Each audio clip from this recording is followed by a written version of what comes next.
I will try to present this study. So, as we saw in the literature, to our knowledge, no study to date has specifically investigated the effects of the father's voice on hospitalized preterm infants. Maybe it was studied in the fetus or with full-term babies, but not with preterm babies. And there is only one study comparing systematically the effect of live versus recorded voice on the preterm infants, also physiological and behavioral state. So, the aims of our study is to compare hospitalized preterm infants' responses to live versus recorded voices, and also to compare hospitalized preterm infants' physiological and behavioral responses upon hearing the voice of the mothers versus their fathers. So, about the procedures. As I said, the study is being conducted at the ABMC, American University of Beirut Medical Center in Beirut, Lebanon, after for sure securing IRB approval. So infants are recruited between 29 and 34 weeks, gestational age. The study or the intervention starts when the baby is medically stable, and the physician is the one who established this state, this stability. The baby is tested in his individual crib or incubator. Just to let you know that in Lebanon, in the NICU, it's an open space, so there is no individual rooms for babies, so we have between 4 and 6 babies inside the rooms. So, and the intervention is scheduled 1 hour prior to scheduled nursing care. And mothers and fathers are asked to speak to their infant over a 5-minute period. So eligible patients are randomly allocated to one of these 2 parallel groups. We have one live voice group in which infants hear their mother and their father speaking to them, each of them for 5 minutes, as I said. And we have the recorded voice group. As outcomes, main outcomes measures are the heart rate variability, the heart rate and the oxygen saturation, and the information are taken from the monitor of the baby.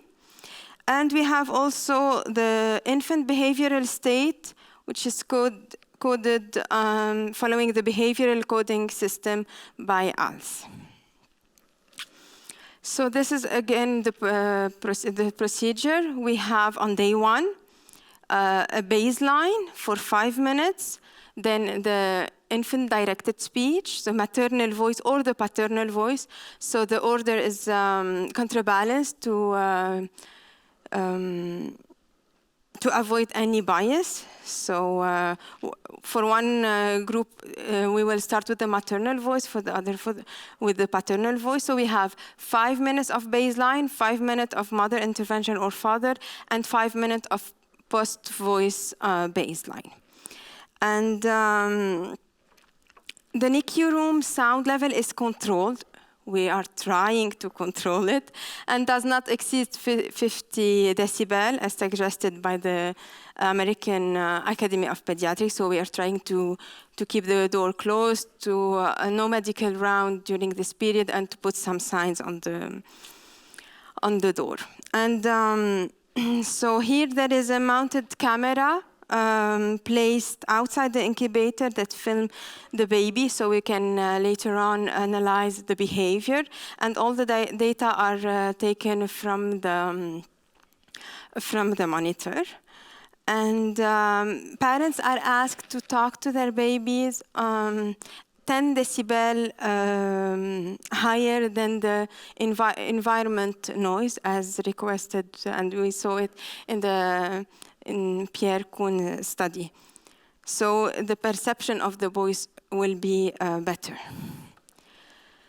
So this study is still ongoing.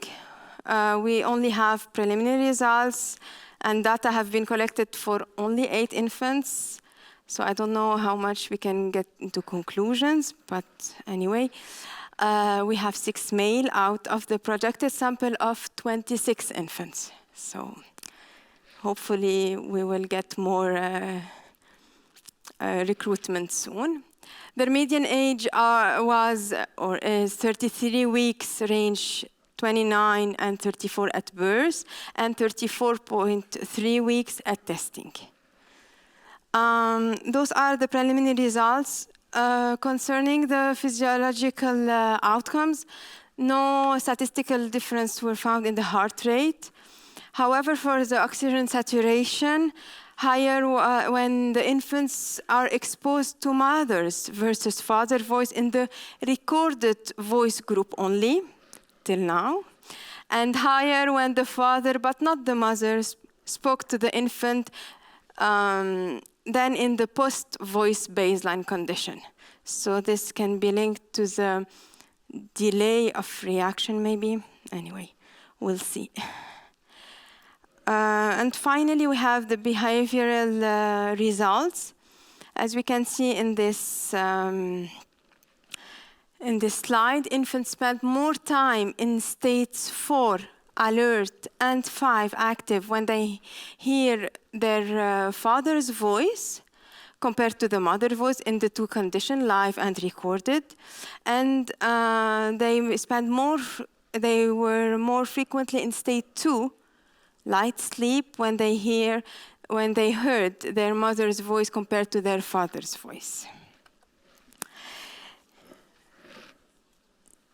So in conclusion, like I said, data collection is still in process. They indicate the importance of both the father's and the mother's voice for preterm infants and seem to indicate different function of these voices. So hopefully the study may contribute to promote greater involvement of both parents, especially in Lebanon, in the care of their preterm infant, mother and father, and maybe grandfather, grandmother, and siblings, but to enhance parent-infant bonding and to sensitize NICU professionals to the potential benefits of vocal parental communication for the infant. Thank you.